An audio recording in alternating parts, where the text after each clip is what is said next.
Question maintenant. Qui sont les meilleurs élèves du monde? Les jeunes de Shanghai, selon le classement PISA, un programme international qui compare les résultats d'écoliers du monde entier. Et ils sont les meilleurs en tout, en maths, en sciences et en lecture, loin devant les Français par exemple. Quelle est la recette de ce succès? Quelles sont leurs méthodes d'apprentissage? Nous avons poussé les portes de ces écoles, rencontré professeurs et élèves et ausculté cette éducation qui ne vise que l'excellence. Regardez comment Shanghai fabrique une élite prête à conquérir le monde. C'est un reportage de Martin Musky et The Wang.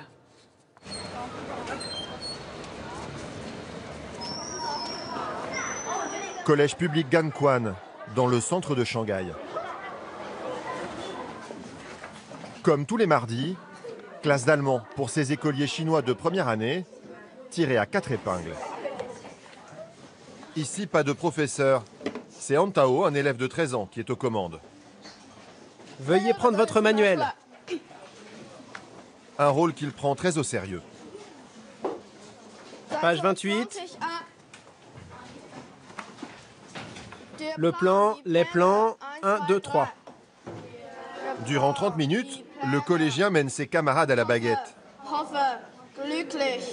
Ça paraît incroyable. Tous travaillent sérieusement, alors qu'aucun adulte ne les encadre.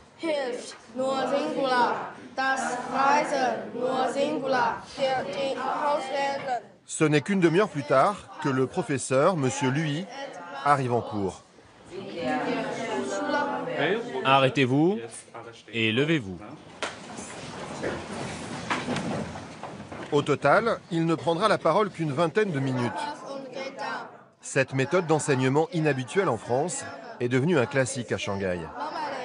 Son but, enseigner aux élèves la valeur principale de l'éducation à la chinoise, la discipline et surtout l'autodiscipline.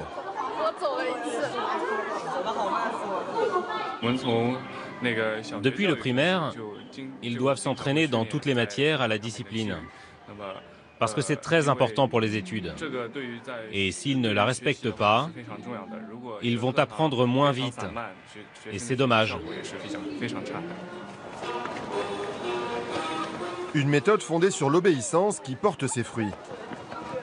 D'après le programme international d'évaluation des étudiants, le PISA, les élèves de Shanghai seraient aujourd'hui les meilleurs du monde, très loin devant les Français.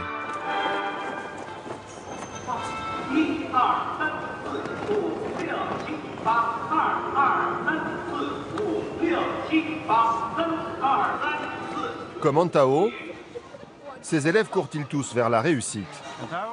Ça te plaît ce cours? J'adore ça, mais là, il faut que j'aille travailler. Mégalopole de plus de 23 millions d'habitants, Shanghai est devenue la capitale économique de la Chine et une vitrine des ambitions du pays. Public ou privé, ici les écoles ont un objectif, devenir les meilleurs du monde.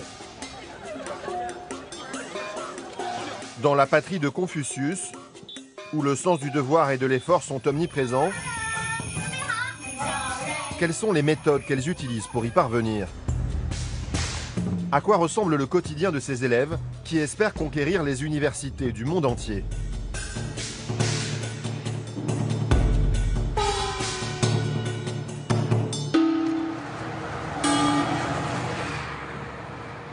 Un lycée public dans l'est de Shanghai.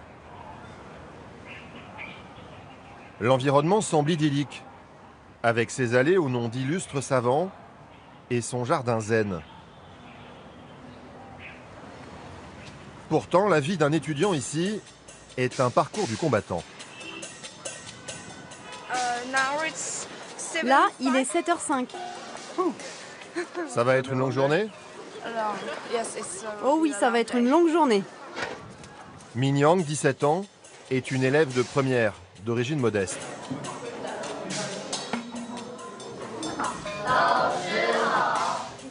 Ce matin, la jeune fille et ses 40 camarades de classe enchaînent 5 cours différents. Les salles sont équipées de matériel pédagogique dernier cri. Le rythme est soutenu, sans réelle pause. En plus de 5 heures, la seule sortie qui sera accordée à Min Yang, apporter au pas de course des devoirs d'élèves à l'un de ses professeurs. J'ai que 5 minutes avant le prochain cours.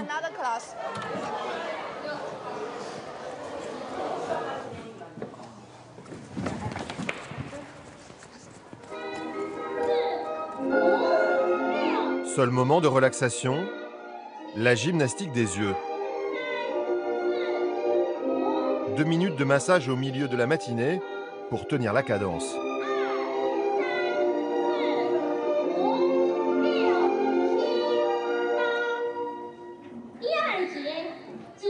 À midi, les étudiants peuvent enfin sortir de leur salle. Tu peux courir? Mais pas question de se reposer pour autant. Mais pourquoi tu cours? Si tu veux des plats délicieux, il faut se dépêcher.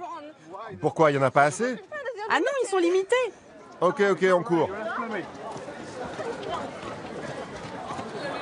Rapide, Min-Young a obtenu son plat préféré.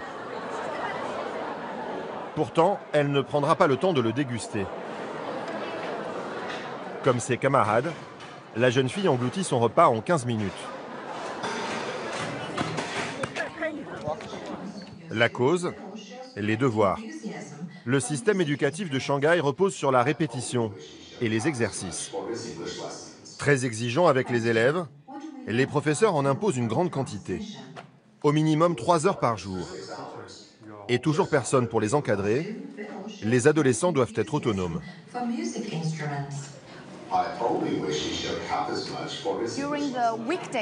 Durant la semaine, il n'y a pas de questions.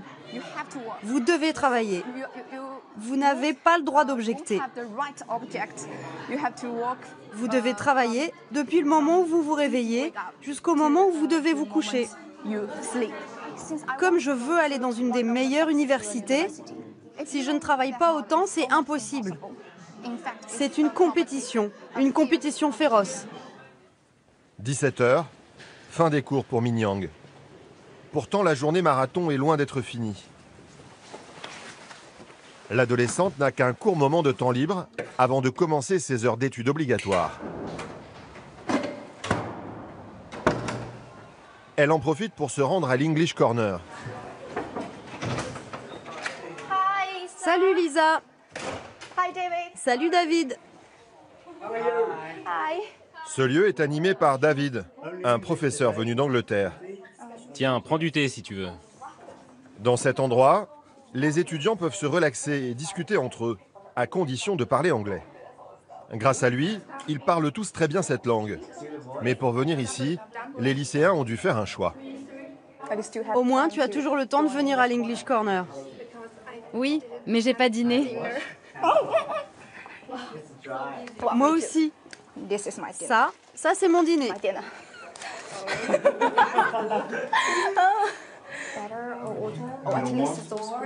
En poste depuis quelques années, le professeur est admiratif de ses élèves. Je pense qu'ils travaillent beaucoup et je suis vraiment impressionné par ça.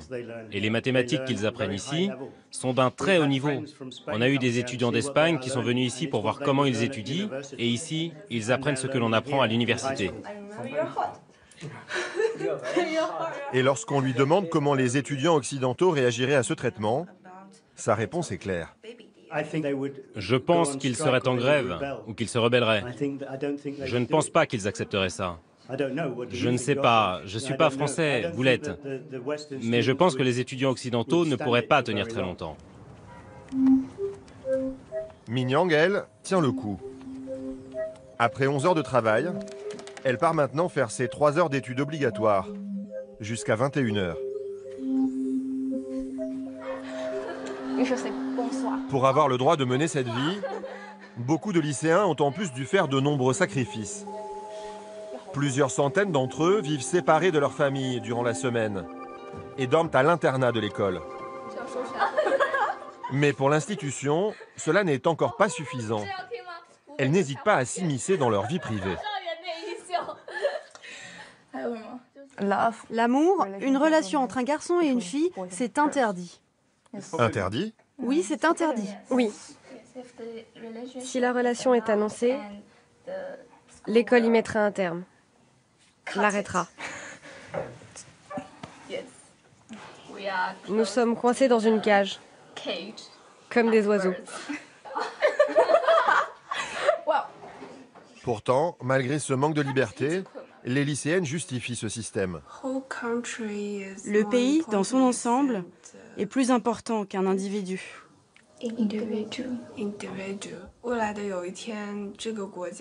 À l'avenir, notre situation va s'améliorer. On aura plus de richesse et de puissance, plus de liberté. Nous aurons construit le pays que nous espérons. C'est pourquoi nous devons faire maintenant des efforts. On t'encourage. Le patriotisme avant le bonheur personnel et l'espoir que l'avenir sera meilleur. Qu'est-ce qui s'est passé? Ils ont éteint la lumière. Temps écoulé. Comme tous les soirs à 22 h, extinction des feux. Avant une nouvelle journée de 14 heures de travail. Dès le plus jeune âge, les enfants de Shanghai doivent apprendre à travailler non pas pour eux-mêmes, mais surtout pour la mère patrie. Et ce système ne doit rien au hasard. L'un des hommes qui l'a élaboré il y a une trentaine d'années, c'est Monsieur Wang. Bonjour, bonjour. Bienvenue. Ça fait longtemps qu'on ne s'est pas vu. Oui, ça fait longtemps. Dans cette école, il est accueilli par le directeur. Pour lui, l'éducation des jeunes Chinois est avant tout un moyen de faire rayonner son pays et répond à un idéal patriotique. Pour cela, il a choisi de faire la part belle aux mathématiques et aux sciences, érigées en véritable culte. Vous aimez les sciences? Oui, on aime ça. Pourquoi vous aimez ça? Parce que c'est amusant. Les sciences permettent d'être civilisé. Si on maîtrise les sciences, on peut tout changer. Et puis n'oubliez pas que les sciences vous mèneront partout. Dans un monde où règnent les nouvelles technologies, Shanghai a donc choisi de miser sur les sciences.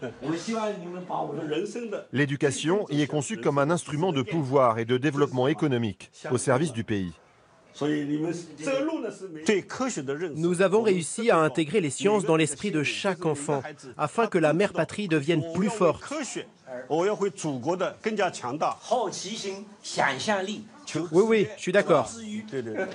Et c'est comme ça dans toutes les écoles publiques de la ville. Mais à Shanghai, il n'existe pas qu'un seul système éducatif. Ces dernières années, au pays du communisme, des centaines d'écoles privées ont ouvert leurs portes, profitant du boom économique. Elles aussi visent l'excellence, mais avec d'autres valeurs. La réussite personnelle des enfants est mise en avant, et aussi celle des familles, prêtes à investir beaucoup d'argent pour y parvenir. Une école de musique dans le centre-ville. Ici, une promesse, transformer les enfants en petits Mozart. Bonjour à tous. Ce matin, Qing Xuan, Yi Bei et Xiao Yu, 3 ans, débutent leur cours de musique avec l'exubérante Ying Ying.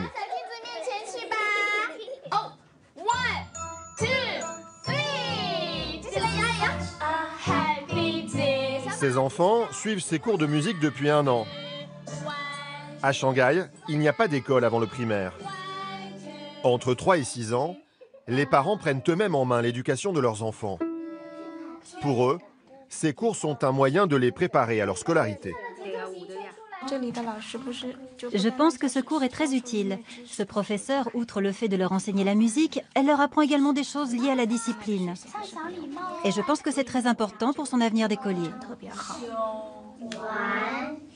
Prêts à tout pour favoriser leur réussite, ils les soumettent déjà à un programme intensif, sans toujours oser l'admettre.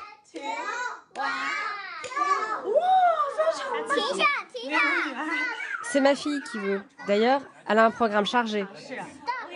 Elle a des cours d'art plastique, des cours de dessin, des cours de musique, des cours de peinture traditionnelle. Et récemment, elle a voulu aussi apprendre à nager. Tout cela, c'est elle qui l'a choisi.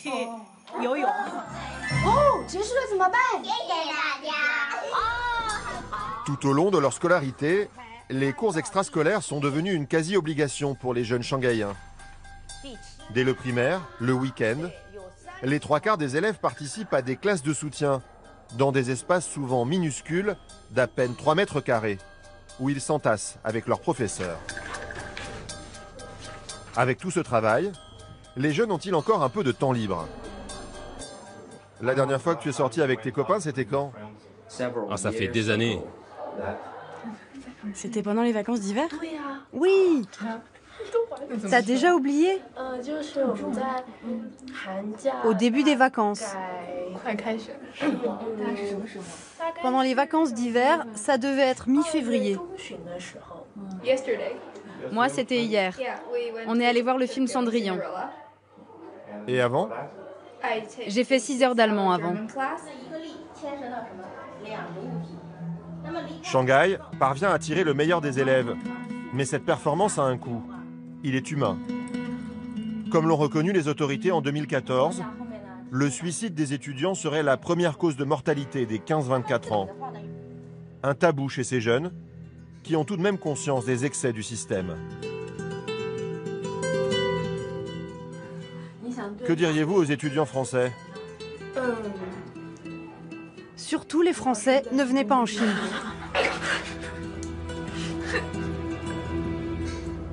Et pourtant, à Shanghai, il y a déjà beaucoup de petits Français. Plus de 12 000 concitoyens vivent aujourd'hui dans le Paris de l'Est. Et avec tous ces expatriés, venus des 4 coins du monde, le système éducatif commence à évoluer. Une nouvelle pédagogie émerge, inspirée des méthodes occidentales, très loin du modèle traditionnel chinois. On part de mon côté, on y part. Garance, 6 ans, fait partie des élèves qui profitent de cette éducation d'un nouveau genre. Son père, Olivier, vit ici depuis 11 ans. Entrepreneur, il s'est installé à Shanghai pour profiter des opportunités de cette ville en constante mutation. Pour sa fille, il a choisi une école alternative, Waikepao. Et mon bisou, bisou. Bonne journée. Fondée en 2007, cette école privée prétend réunir le meilleur de l'enseignement chinois et anglo-saxon, avec un credo, l'épanouissement des enfants. Une petite révolution pour la Chine. Des espaces de détente, du temps dédié aux loisirs, une pédagogie qui séduit les expatriés, mais aussi les Chinois, qui représentent 60% des élèves. Une excellence au prix élevé, 1 500 € par mois. Ce matin, cours de chinois pour Garance. Affiché. Parfait. Modifié. Très bien. Protégé. Il faut bien prononcer. Le programme est le même que dans les écoles publiques. Mais avec seulement 20 élèves par classe, la maîtresse a pu mettre en place une méthode d'enseignement radicalement différente. Nous avons un système d'éducation centré sur les élèves. On considère leurs besoins. Ça, c'est quelque chose de très important. On ne fait pas qu'apprendre le programme scolaire, mais on change aussi un peu le programme scolaire pour satisfaire à la spécificité de l'école et des enfants. Et la technique fonctionne. Garance, inscrite depuis le début de l'année, est déjà polyglotte. Tu parles quelle langue? À Shanghai, l'éducation à l'occidental, plus respectueuse de la personnalité des étudiants, commence donc à séduire les Chinois. Et certaines écoles vont encore plus loin. Elles proposent des formations pour permettre aux étudiants chinois de conquérir les meilleures universités étrangères. Lycée privé Shanghai Guanghua. Prêt? Ben, 17 ans, est un jeune prodige des échecs. Queen. Je t'ai encore battu. Depuis la rentrée, il a intégré ce lycée privé d'un nouveau genre. Moyennant 17 000 € par an, cet établissement enseigne les cours du programme scolaire anglais, en lieu et place du programme chinois. Objectif, former les étudiants au système éducatif de l'Ouest afin de leur permettre d'entrer et d'exceller dans les meilleures universités du monde, comme Harvard ou Yale. Pour y parvenir, l'école emploie des professeurs occidentaux. Ces derniers font découvrir aux élèves des matières inexistantes dans le système public chinois, comme les travaux pratiques de chimie. Un choc culturel. Hey, j'ai réussi à avoir un résultat rose, juste comme ce qui était demandé. Tu as l'air content. Oui, c'est la première fois que je réussis cette expérience.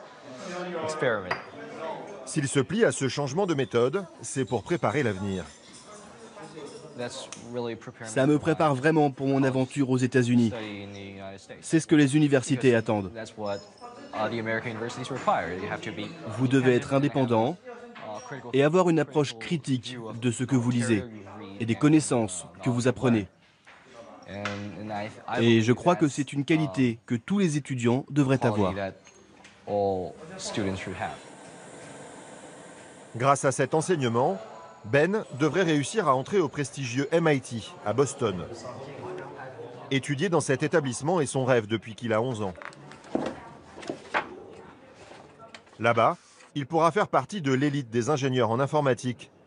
Mais ce n'est pas la seule raison qui le pousse à vouloir s'expatrier.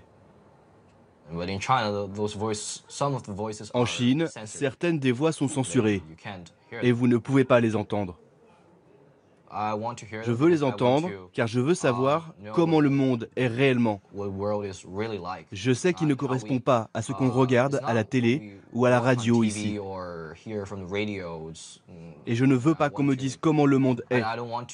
Je veux le découvrir moi-même.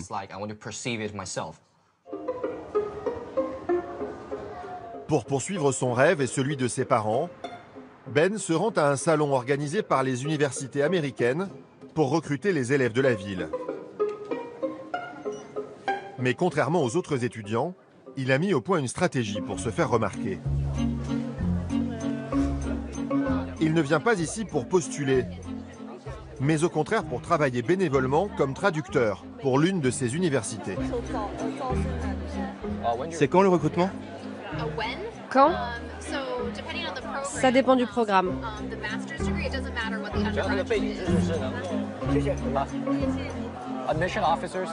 Les membres de la commission d'intégration pensent que c'est important d'avoir beaucoup d'expérience de bénévolat. Depuis quelques années, ces événements sont devenus fréquents à Shanghai. La réputation des élèves et celle des parents, prêts à tous les sacrifices, attire ces écoles aux frais de scolarité élevés, près de 40 000 € annuels. Mais une autre raison explique leur présence.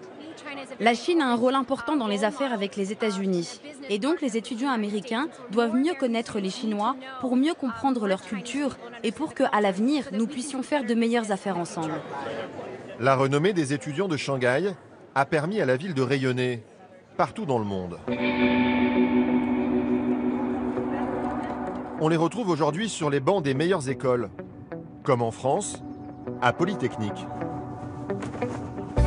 Dans l'amphithéâtre, la future élite des ingénieurs hexagonaux.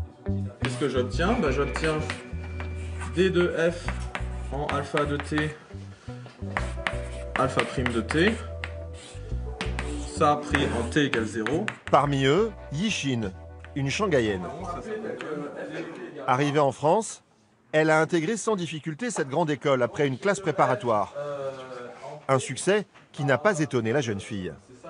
Quand je suis arrivée en France, j'ai pu constater que j'ai eu beaucoup d'avance par rapport à mes camarades françaises grâce à mes études secondaires à Shanghai. Un petit exemple sur les formules trigonométriques.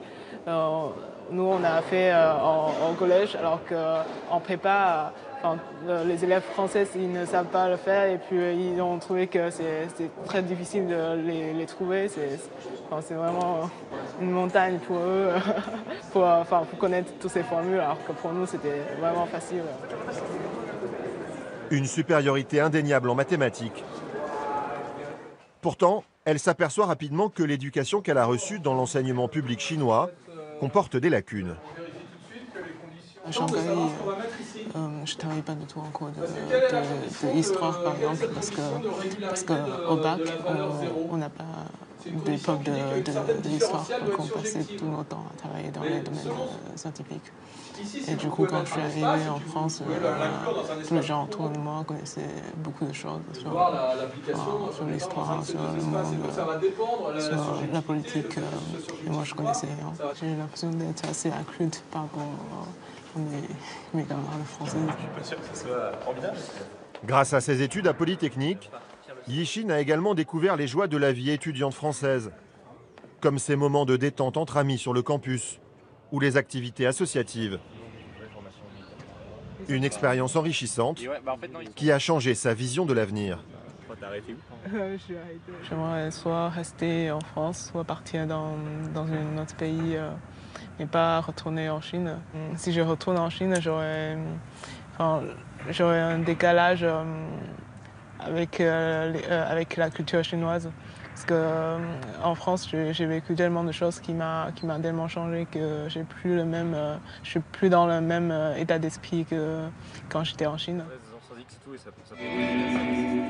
Pur produit de l'éducation patriotique à la chinoise, Yishin semble donc avoir cédé au charme de l'art de vivre à la française. Preuve que malgré ses défauts, le système éducatif français garde encore quelques atouts. Quelques nouvelles maintenant. Ben, l'adolescent qui rêvait d'intégrer les meilleures écoles du monde, passera un entretien en décembre en Angleterre pour intégrer peut-être la fameuse université d'Oxford. Yishin poursuit sa scolarité à l'école polytechnique. Elle se destine à une carrière dans la cryptologie pour sécuriser les courriers numériques.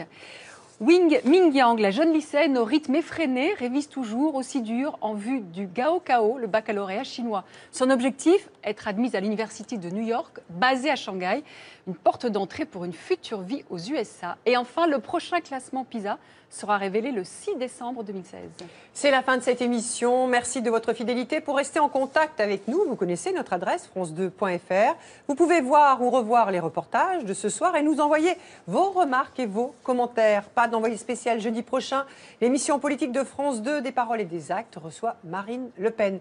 Notre autre rendez-vous dans quelques jours, Guylaine. Oui, samedi à 14h, c'est mon envoyé spécial, l'émission dont vous êtes les rédacteurs en chef. Cette semaine, votre choix s'est porté sur les arnaques à domicile. Plomberie, électricité, serrurerie. En 3 ans, les plaintes ont augmenté de 35%. Nous avons enquêté. La soirée d'information continue. Les équipes de complément d'enquête vous proposent une émission sur les attentats. Peut-on éviter la psychose? Bonne fin de soirée sur notre chaîne. Nicolas Poincaré, c'est à vous.